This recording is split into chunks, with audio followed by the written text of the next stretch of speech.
মানে তারা শান্তি মানববন্ধনে তারা সবাই প্রকাশ করে যে ব্রদারার যে ব্রদারার যে রোডের পাশেই যারা যে বড় ড্রেনের পাশেই তারা দীর্ঘদিন তারা হকাররা ওই ফুটপাতে তারা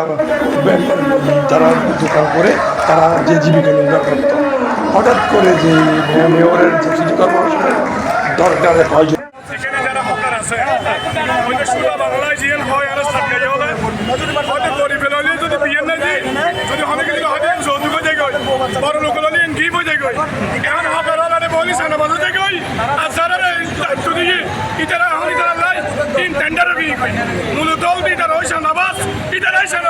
পুনর্বাসন করে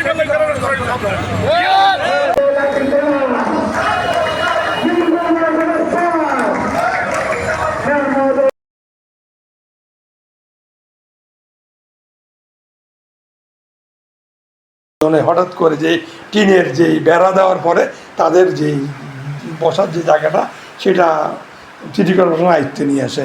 এখন সেইটা আনার পর তারা এখন বর্তমানে তারা ওই বিভিন্ন জায়গায় ছিল ইয়া হয়ে যায়, তারা বিভিন্ন জায়গায় চলে যায়।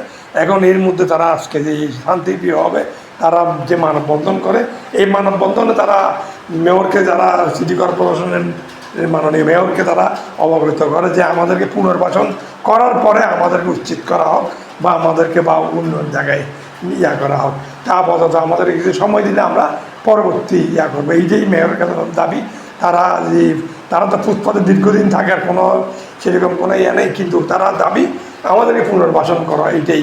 আজকে তারা শান্তিপ্রিয় মানববন্ধন করে বদার মোড়ে। আমরা কোনো ব্যক্তিত্ব পাই না, আমাদের মতো লোকেরা আমরা এই ভোটারদের, আমাদের ড্রাইভার শ্রমিকদের সাথে নিয়ে এই স্বৈরাচারী হাসিনাকে মোকাবিলা করার জন্য আমরা রাজপথ দখল করে রেখেছিলাম। আর দুঃখের বিষয় হলো সত্য, কিন্তু আজকে সেই পুনরায় আমরা যারা রাজপথ দখল করে এই স্বৈরাচারী হাসিনাকে এই দেশ থেকে পালন করতে বাধ্য করেছি, সেই আমরাই আজকে বৈষম্যের শিকার হচ্ছি। সেই জন্য আমি আমার মাননীয় মেয়র মহোদয় এবং চট্টগ্রাম আসনের মাননীয় এমপি সাহেব আলাদা সবিয়া ভাই, আমরা আপনাদেরকে একটু কথা বলতে চাই। দুই সমাজ এখানে শ্রমিক, এই হকার, এই ড্রাইভার, আমরা যেমন রাজপথে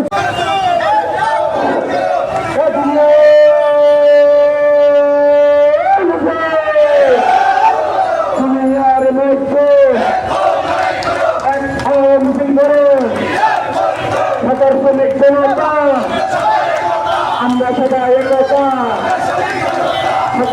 জনতা, আমরা সবাই একতা, জনতা, রাখি কেন